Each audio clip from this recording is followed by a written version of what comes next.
আসসালামু আলাইকুম বন্ধুরা, আজকে আপনাদেরকে দেখাবো আদিম যুগে মানুষ কীভাবে ধান ভাঙতো। ওই যে দেখেন, এটা অনেক পুরনো একটা পদ্ধতি।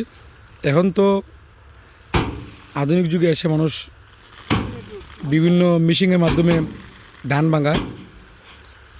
এটা হচ্ছে সম্ভবত আগে 100 বছর আগে এরকমভাবে মানুষ বা যে 50 বছর আগে এরকম কাজ করতো সারা রাত,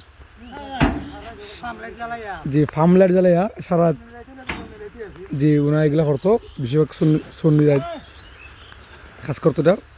আর এখন তো মেশিনের যুগ, জমিনের মধ্যেই ধান ভাঙানো যায়, জমিনের মধ্যে ধান ভাঙানো যায়।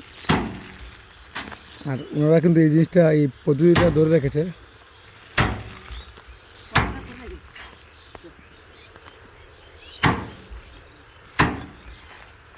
দেখেন কতটুকু সময় লাগবো, এই মানে এখানে সারাদিন লাগবো না? আচ্ছা, আপনার এটা খাওয়ান কি ইবা করা খাওয়ান কি? এখন তো বুঝছি, গাড়া জমি বুঝছি।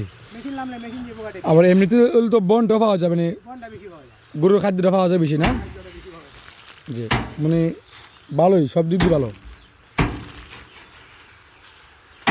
আর মেশিনের চাপে তো ধানেরও ক্ষতি হয়, তো ধানের মেশিনের চাপে তো ধানের ক্ষতি হয়, ক্ষতি হয়।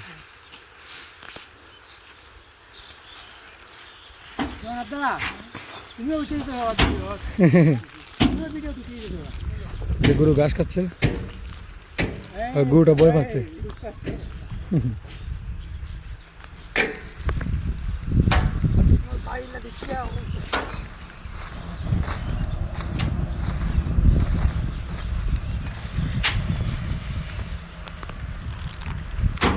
যাই হোক বন্ধুরা, আমার ভিডিওগুলো শেয়ার করবেন, কারণ আমি সাইফুল ইসলাম শিপন। আমি আপনাদেরকে দেখাই ব্যতিক্রম কিছু দেখাই, এগুলো খুব কম মানুষ দেখায়। গ্রামের প্রান্তিক কৃষকরা কী করে না করে এগুলা সবাই তুলে ধরে না। সবাই তো ফানি ভিডিও, মানে নিয়মিত ভিডিওগুলো করে, কিন্তু আমি একটু ব্যতিক্রম ভিডিওগুলো করি।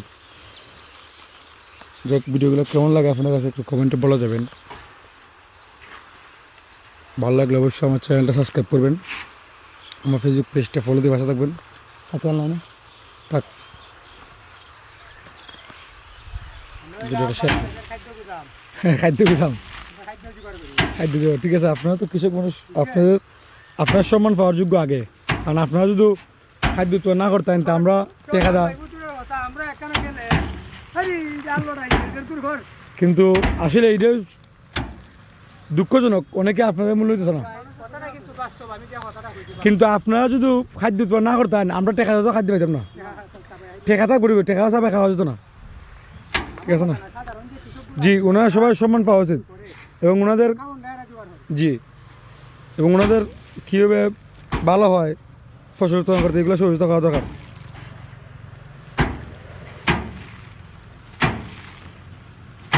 যাই হোক বন্ধুরা, ভিডিওটা ভালো লাগলে শেয়ার করবেন এবং ফেসবুক পেজটা ফলো দেবেন, ইউটিউব চ্যানেল সাবস্ক্রাইব করবেন। আল্লাহ হাফেজ।